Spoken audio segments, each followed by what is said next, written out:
We now move on to our blockchain session. The first panel is titled Blockchain Technology and the Ecosystem Development in China and Worldwide.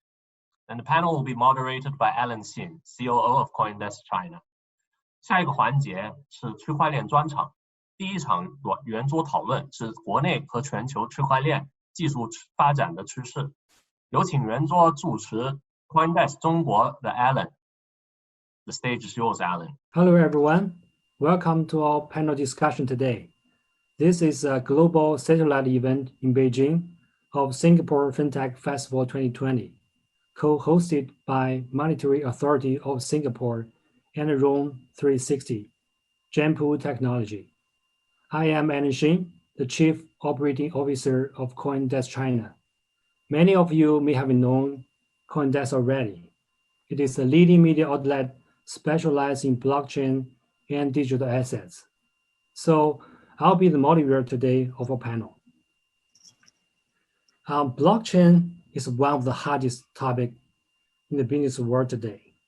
So we probably cannot talk about FinTech without mentioning blockchain. And blockchain's application is not limited within the financial world. So in our panel today, we're going to try to give you a big picture of blockchain's most recent development, both in China and around the world, as well as some valuable perspectives about opportunities and the challenge. So now please allow me to introduce our panel today. They're from different backgrounds, but all have extensive experience in blockchain. So today we have Jinze Jiang, Chief Strategy Officer of Onchain, Lechi Zhang, FinTech consultant working for World Bank, Edmund To, Senior Technology Architect at ConsenSys. So now I'll have our panelists briefly introduce themselves. Let's start with Edmund, please. Hi, everyone. This is Edmund from ConsenSys. So I work as a technical architect here. For my role as architect, we work closely with kinds of consensus such as enterprises and startups to solve real-world problems by leveraging blockchain technology, in particular Ethereum. So currently, we are working with multiple central banks in the region in building blockchain-based central bank digital currency, CBDC. And before joining ConsenSys, I work as a software engineer, and I also start my career in finance, in particular the areas of equities and equities derivatives. So nice to meet you all, and thank you once again for the invitation. Okay, next, Lechi, would you please introduce yourself? Sure. My name is Lechi. I'm a FinTech specialist. I've been consulting for the World Bank, Bank of China International, and other international financial institutions over the past decade. And prior to that, I worked briefly in investment banking and private equity. Very glad to share my insight and observation today. But I want to make it clear that what I'm going to share are going to be my personal opinions and do not represent the position of my organizations. Thank you. All right. Great. So Jinze, would you please talk about your background? Yeah. Thank you, guys. Very glad to be here. It's Jinze from Onchain. Onchain is a worldwide blockchain solution provider founded in 2016. The company is the only blockchain company that has ranked as KPMG China's top 50 fintech companies for the 4 consecutive years.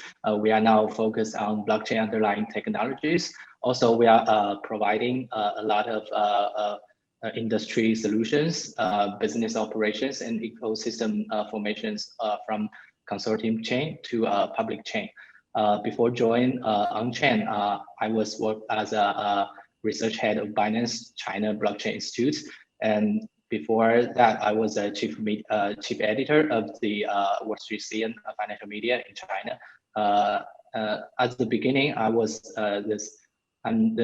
I was working in the same industry as Alan is from accounting firm. So very glad to be here. Yeah, thank you, guys.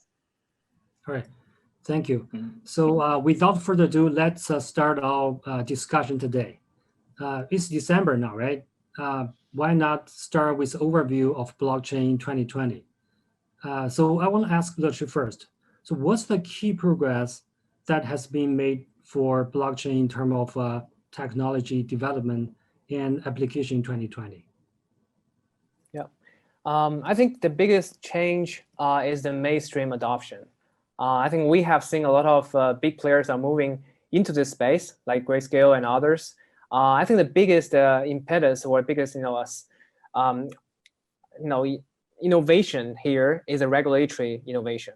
So the reason why like companies like Grayscale can attract so much like liquidity is because it's regulated, it's compliant. So a lot of large institutional players are becoming more comfortable dealing with cryptos and dealing with blockchain technologies. I think that's a big improve. And also CBDC is definitely come together with this trend. Like the governments, the central banks are gradually realizing the value of blockchain. So they're all gonna drive the mainstream adoption in the future. Great, mainstream adoption. So Edmund, do you have any comments or do you agree with Lechi? Yeah, I agree with that. And I would like to supplement like a couple of points. So I think in terms of the overview of 2020, we see mainly like three key areas that are making good progress. So the first one is the infrastructure, is the protocol. We see upgrades in terms of these like blockchain protocol, whether it's public chain domain. This morning, the Ethereum 2 went live with higher throughput and more like environmental friendly consensus algorithm. In the consortium blockchain space, ConsenSys, we have acquired a Quorum, which is another blockchain technology from JP Morgan. And we also see that on the application side, on the public blockchain, we see, I think it has been a year for DeFi, decentralized finance. We see a lot of new financial primitives that are being expressed by smart contracts. And likewise, in the enterprise consortium space, we see more consortiums being established this year. And I was also agree it is a year of CBDC as well. I see. So Jinze, I was wondering, what's the most popular blockchain application in China in 2020 right now? So yeah. Jinze, would you? Yes. Got it. Before I answer this question, we should discuss the basic characteristics of the blockchain. A public blockchain usually has 5 characteristics, like decentralization, openness, autonomy, taker resistance, and anonymity. But in China's situation is unique. Anonymity and decentralization are not often needed, which means that the development of public chain in China is relatively limited. And the remaining features allows only permission or consortium chain to be widely used. However, the Chinese government are also very flexible, so there are some internal voice supporting the development of the public chains. So at least as a precedent, we see, although there is no direct national-wide policy support, the number of public chains originating from China should be the second only to that of the United States. So it's called Chinese characteristics. From the most popular adoption of blockchain definitely should be the permission chain, or should be the permission chain. And the notable trend of this year is the massive adoption mentioned by the other guests. But we are in the middle of this industry. From our side, we see a very notable feature of this year is a lot of clients start to consider the privacy computing features in their blockchain system. It's a lot of inquiries and orders are coming. We see this a very good sign and a very interesting trend. Yeah. Great. Yeah, let's jump on more question about the blockchain application. So Edmund, in your opinion, what's the biggest challenge or hurdles at the current stage of blockchain? I would say that the challenge is still driving adoptions, because for blockchain applications, they actually require a set of new mindset. So for example, in the retail space, for day-to-day user, we have a concept of their own, let's say, private key, etc. And in the consortium space, like when you form a consortium of different companies, how is the blockchain project being governed? How is the project like going to make decisions? So I think this is still what we see, some of the challenge that we see. And the way that we overcome this sort of challenge is, our belief is still is continue in doing more educations. So events like the Singapore FinTech Festival and the panel today are all very beneficial for the industry, and we should continue in doing that. Mm-hmm. Mm-hmm. Great. So Lechi, I want to ask you too. So what's your take about the challenge?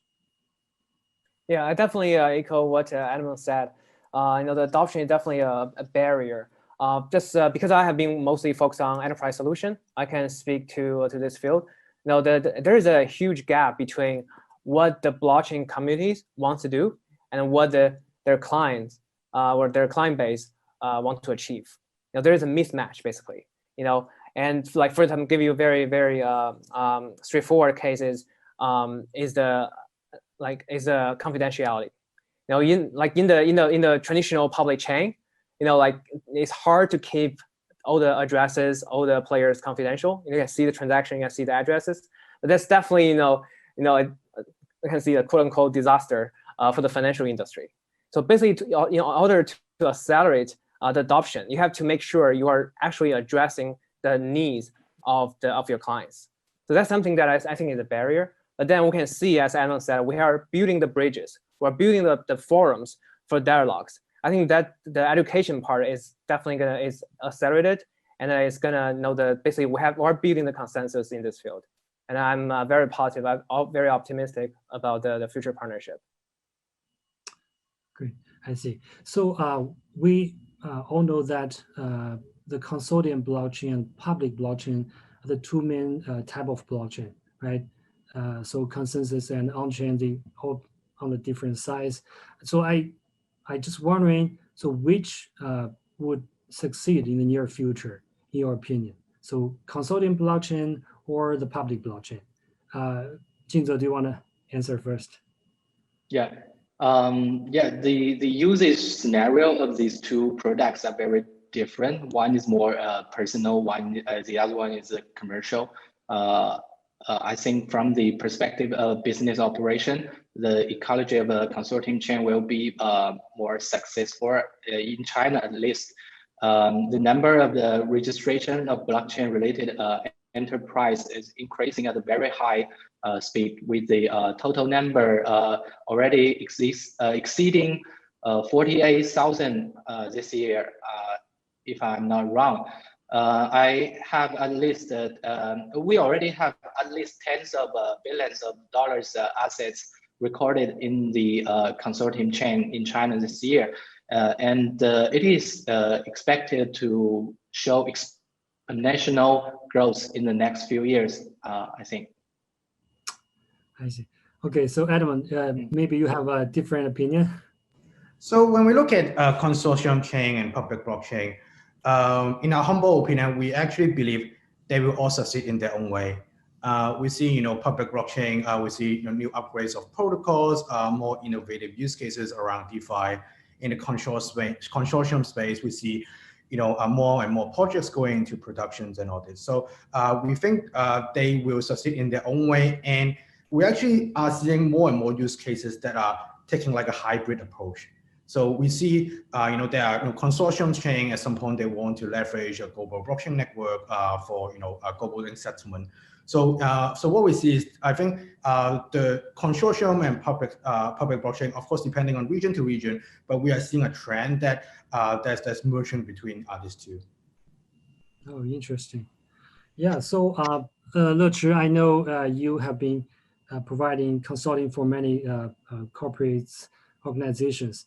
And I know that our audience, probably many of them coming from traditional financial industry. So I want to ask Lechi, so how, in your opinion, how does the traditional financial industry look at blockchain? Do they take it as a threat or opportunity? The short answer is definitely an opportunity. So I think we have seen most of the major banks, the mainstream banks, have adopted blockchain technologies, and some of them have even acquired blockchain startups. Just like Standard Chartered acquired their custody in Europe, and now we are seeing other banks are rolling out their crypto exchanges. So I think the biggest problem here for a financial institution to adopt is you have to make sure everyone is on board. So blockchain is essentially a consensus mechanism. So to maximize the value of blockchain, you have to make sure you have buy-in from everyone. I can give you one example. I'm working on the Polymath case as a digital securities platform. You need to have not just the issuers on board, not just the issuance platform itself is built. You need custody services to kind of make sure the token are safe. You need to have lawyers who understand both the technology and regulations, and you need payment solutions that can do the conversion between fiat and cryptos. And more importantly, you need institutional investors who are not just looking at the RNI, the return on investment, but also appreciate the efficiency and the transparency and trust on blockchain. So you have to make sure everyone are on board and making sure this one the product can succeed. So I think it requires time. It requires patience and time before this industry takes off. Yeah, definitely require time and patience. So I think every one of you already know the CBDC is one of the hottest topic right now. So China is also testing the CBDC in several of these cities. So what's your opinion about CBDC means for those blockchain projects of payment network and currency? Does it also bring an opportunity or is it a challenge? So Lechi, do you want to talk about it? I think it depends actually. So I've been in this field for about 5 years, and I know a lot of fintech and blockchain companies are trying to roll out their own stablecoin projects, and to them probably maybe not a good news, right? Because you are seeing all the central governments are moving in the space and basically eating your pies. So, but then on the other side, the blockchain players who are relying on speedy payments infrastructure maybe are welcoming CBDC. They're always like in my case, they're always asking me whether their projects can be connected to the Chinese CBDC projects or the ones in Latin America. So they're very excited. So I think it really depends. Here, what we need is basically building the consensus. Based on my consulting experience, that no matter where you come from, it all requires like a consistent internal risk control and consistent the management policy between the two parties in order to have a successful partnership. But today, as I said before, you can see the cultures in the blockchain company and the cultures in the central banks are vastly different. So I think that right now what we need is to have the so-called cheerleaders to make sure the partnership can be built and cultures and the risk management policies are consistent. Great. So Jinze, I know I wanted you to talk about it from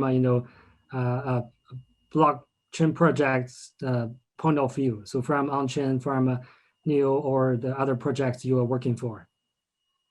What's your... Yeah, actually, Chinese CBDC, or it's called so-called DCEPT, it's not really a blockchain product so far from the already known data. But CBDC joins the digital payment competition, would draw more attention to digital currencies, this whole industry, the broad category. But the characteristics of the central bank, the DCEP, are fundamentally very different from the cryptocurrencies. One is closely monitored and regulated. The other one is completely free to transfer with highly anonymity, and their user base also different, very different, which I think CBDC story is but I think CBDC's story is marginal benefit to the cryptocurrency so far. But for the consortium chain industry in China, the CBDC's main benefit is it is going to be a programmable currencies. It's the first programmable currencies so far. So it's going to bring a lot of exciting features to the industry. Yeah, thank you. I see. Yeah, thank you. So Edmund, I know you actually currently working on a CBDC project, right? So could you talk about it, and what's your take about CBDC's impact? Sure. So at ConsenSys, we work with multiple central banks in the regions on CBDC project, actually across different use cases. So these use cases include cross-border payment, retail, security settlement, etc. What we see, blockchain as a technology itself, it offers quite a number of new and interesting properties. These are such as distributed trust, immutability, and more fine control of transaction validation, such as compared to a centralized RTGS system for each of these domestic payment network. And because of these new properties, we see new and innovative features that can be developed on top on this CBDC, and these are such as programmability. So for use cases such as in the current let's say COVID environments, if central bank want to stimulate certain part of the economy, it becomes a new and interesting tools for them to use. We can have interest bearing cash. So this is actually a pretty interesting financial instrument which the bank can consider. And across different use cases, we can have real time payment versus payment, or like a security delivery versus payment settlement, which currently for a lot of the stock exchanges, it could take up to like T+2 or T+3 days. So with all these new properties, what we see is a lot of these new features could be developed, and it's interesting to see how they will pay out. So why not we start to talk about the future? So I want all of you to summarize, give us your prediction, prediction about the coming trend or the next big thing for blockchain. Let's start with Edmund first. Sure. So for the upcoming trend, what we see is the merge between public blockchain and consortium blockchain. We see upgrades of protocols such as Ethereum 2 and some of this enterprise project like Baseline protocol. We are seeing more and more enterprises are leveraging the global blockchain network for different use cases.